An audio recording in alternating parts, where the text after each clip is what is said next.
બનાસકાંઠા જિલ્લામાં શિયાળો હવે તેના અસલી તેવર બતાવી રહ્યો છે અને વહેલી સવારથી જ આખું પ્રદેશ ઠંડીમાં ઠૂંઠવાઈ ગયું છે। હવામાન વિભાગની આગાહીએ લોકોની ચિંતામાં વધારો કર્યો છે, કારણ કે આગામી 48 કલાકમાં લઘુત્તમ તાપમાનમાં હજુ પણ 2 થી 4 ડિગ્રીનો તોતિંગ ઘટાડો થવાની શક્યતા છે।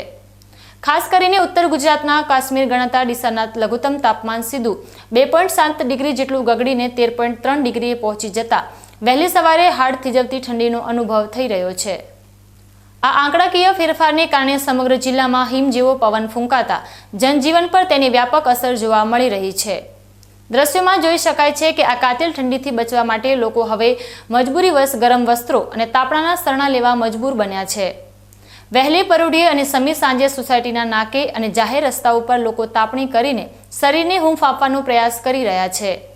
ઠંડીનો આ મિજાજ માત્ર માણસો જ નહીં પણ અબોલ પશુઓને પણ પરેશાન કરી રહ્યો છે। ખુલ્લા મેદાનોમાં રહેલા ગાય ભેંસ જેવા પશુઓ પણ આ કડકડતી ઠંડીમાં ઠૂંઠવાતા નજરે પડી રહ્યા છે। બજારમાં અત્યારે સ્વેટર, જેકેટ અને શાલની ખરીદીમાં ઉછાળો આવ્યો છે, તો બીજી તરફ વહેલી સવારે કામ અર્થે નીકળતા લોકો મોઢા પર રૂમાલ બાંધીને ઠંડા પવનોથી બચતા જોવા મળે છે। બનાસકાંઠામાં આગામી 2 દિવસ હજુ પણ ઠંડીનો ચમકારો વધવાની પૂરેપૂરી શક્યતા છે। ડીસામાં જે રીતે પારો ગગડી રહ્યો છે તે જોતા લાગે છે કે આ વખતે શિયાળો રેકોર્ડ બ્રેક ઠંડી લાવશે।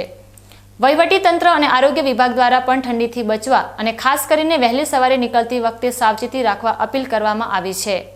ત્યારે હવે જોવાનું એ રહેશે કે આગામી દિવસોમાં ઠંડીનો આ પારો કેટલો નીચે જાય છે અને લોકોના જનજીવન પર તેની કેવી અસર પડે છે।